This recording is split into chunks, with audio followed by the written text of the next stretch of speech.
Hello and welcome to all the men and women of the West. I'm Joe, here with me is my co-host Dan. Hello and greetings. And we've got another RPG horror stories in between our Dragonlance videos, because the last one we did was Legend of Huma. Mm-hmm. Next one I'm still scripting at the time of this video. And then it's going to hopefully be a return to Legend of Huma book club, which I'm really excited for. I love Legend of Huma. Anyways, here we go. I'm just going to zoom in because, yeah. This one is the Cringe Cast, the single cringiest party I have ever encountered. Okay. Our story begins with an unsuspecting soul looking to join an online West Marches game. My approach to finding one was to go to r/looking for group. Look at the listings in the sticky and join one that looked good. On some level, I suppose that I should have more deeply grasped my risk of ending up here. Instead, I chose blind, unreasoning optimism. I picked one that looked nice, joined, and made a character. The character I made had the flaw, I think, of being formulaic. Because it was my first character for the server, I instinctively fell back into some mechanical choices that I tend to lean on a little too heavily. Okay. To anyone who knows me, yes, she was a bard again. What's with bards? No, seriously, what's with the bard players? Why are there so many horror stories surrounding them? It's because many of them imitate, I think it's Critical Role, the flirtatious bard. I don't know anything about Critical Role. They're an online podcast doing D&D, that do D&D. Oh, okay. Are they popular? Yes, some of the most popular ones around. Oh. No, see, I'm genuinely surprised by all this. I've never heard of Critical Role. So, okay. And many people have found it, the bard, since they have high charisma, they're the one that go into seduction all the time. Oh my gosh. Okay. She ended up feeling a little flat, I think, as her backstory felt more generic to me than crafted. Still, I decided to sign up for a session and give her and this server a shot. I was hoping that my first game on the server would provide some engaging RP that I could build on to develop her further. I have never been so wrong in my RPG career. In writing this, I want to stress that the GM was absolutely great. Playing with him was the one part of this debacle I enjoyed, and I think they did about the best they could with the plot they had. The concept of the session was that they would improve an adventure given a random prompt. Okay. It was advertised as a spooky session themed for Halloween. Oh, that's cool. I've never done that.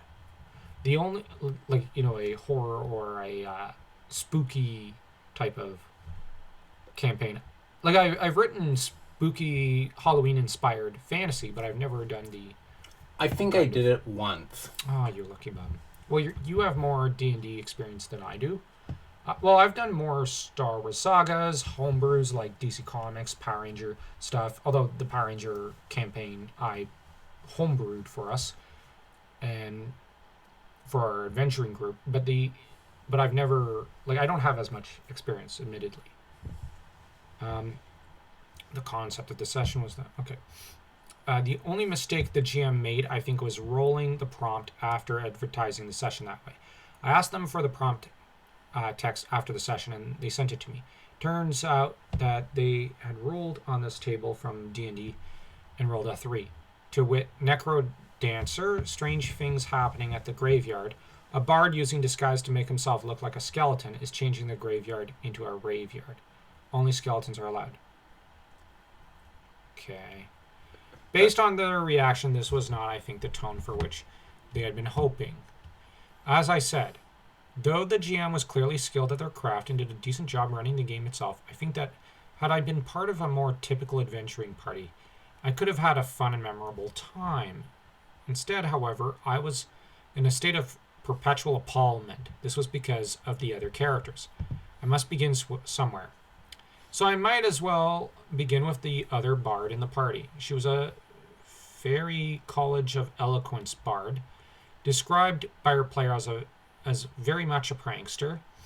This translated into such charming antics as spreading glitter everywhere, trying to get the GM to let her spells do completely different things, causing a skeleton to slip on a surface through druidcraft, and rolling persuasion checks on the rest of the party. I'm a person who really hesitates to use the word munchkin, as it's very frequently applied to people who don't deserve it. I have never found a more fitting use. The next character was Kozuki Odin from One Piece. I have no idea. One Piece. Yeah, I don't like One Piece. I don't know anything about One Piece, though. I don't know who this character is. So, I don't even care enough to read that paragraph. If you like One Piece, too bad. I honestly don't really care, and I don't really understand the draw.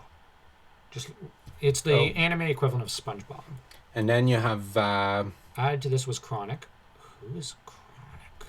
and I invite you to guess what Chronic was like, based on the name alone. If your guess was an anthropomorphic version of the Pokemon Sprigatito, aged approximately 12 years old and equipped with a gigantic hunting rifle. I've got no idea what he's talking about here. Grass type from Violet and Scarlet. Okay. Cat. Okay, I'm gonna be honest. Can anime go back to being something that's almost closeted or that is very niche? Because I'm tired of anime. I mean, I loved anime back in the day, and I still do love old anime like Dragon Ball Z, Yu Yu Hakusho, the original Gundam duology, that is to say Gundam, Zeta Gundam, even G Gundam I like. Yu-Gi-Oh! I like. But, it's just gotten so weird recently. Finally, there was Nexus. I know two things about Nexus. Nexus has a proficiency in thieves' tools and has a crowbar in their inventory. These are the two things I know about Nexus because they immediately went AFK for an hour without telling anyone why, reappeared, opened two doors, and then disappeared again until the very end of the game. I was very surprised that the GM didn't kick Nexus after the first 3 times they addressed Nexus with no response. Words cannot describe how unpleasant this 2-hour session was. I tried my best to grit my teeth, engage with the adventure, and try not to, begin a constant, unending scream out of a desperate and misguided attempt to never hear what any of them said ever again. Nexus was helpful in this regard. I feel that I mostly succeeded. I was able to advance the adventure's plot despite the best efforts of almost everyone else in the group. We eventually made it into a mausoleum, and we didn't, in fact, kill the bard. Blissfully, the adventure ended there. I sent the GM a message after the game to ask if the characters in that party were typical of the server. They replied that they were more or less were. Needless to say, I am still searching for a right fit. That, as we can tell from the characters, I don't blame this person for considering the party cringe. I mean,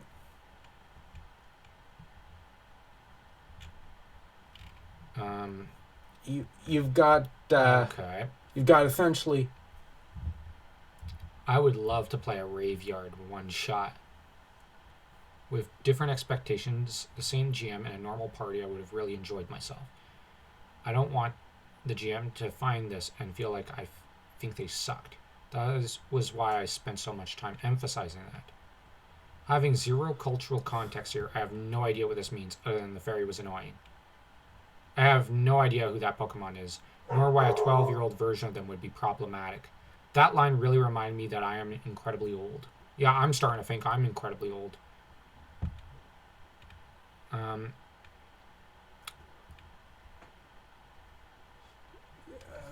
So we've got essentially a furry, a weeaboo, and Tinkerbell. I guess. I have no idea what to make of this because I don't understand half of it.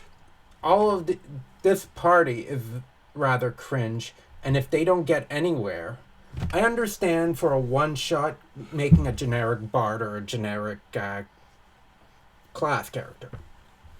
And the concept behind a Raveyard sounds fun. But how can you need to find a right fit. This party, a furry and a weeaboo, that is often a bad combination. Like I said, like just the descriptions just have me going. I have no idea, and I have no sympathy because I don't understand. Like, oh my gosh, maybe I should just go back to reading Ivanhoe and Comte de Monte Cristo. Monte Cristo, which I actually have both right here, and I also have my the Bruce poem that I've enjoyed in the past, and I'm gonna have to return to, because honestly, I am so thoroughly confused, and I'm so thoroughly dismayed by these cartoon references and whatnot and gaming references that I don't understand and I'm too old for, that I think I better just stick with what I'm good at. Maybe next time you should look into not just interviewing your DM for a campaign, but also the other players to see if you're the right fit. Sure. Because the last thing you want is to start a campaign and then there's conflict. So making sure that the group can mesh. Yeah. And obviously this group didn't mesh. Ended up cringe. Yeah, well, I'm going to be honest. I think the person himself or herself is also cringe because, like, no, just like the Kozuki Oden from One Piece. Now, you might have, what was it? No, like, I have no idea who that is. And then you have, added to this was Chronic. Who? Sprigatito. It's like, what? Like, Nexus. Who? Like, I'm just saying, all these references fly over my head, and I'm too old for this. Sometimes it's not so much direct reference, like One Piece. Okay. But here's the thing. Is Chronic and Nexus from different shows? But now, like, don't even bother trying to explain it to me. Feel free to let me know in the comment section, and don't forget to, if you enjoyed this video, and even if you didn't, smash that like and that subscribe button, as though you were Huma ticking out Takisa.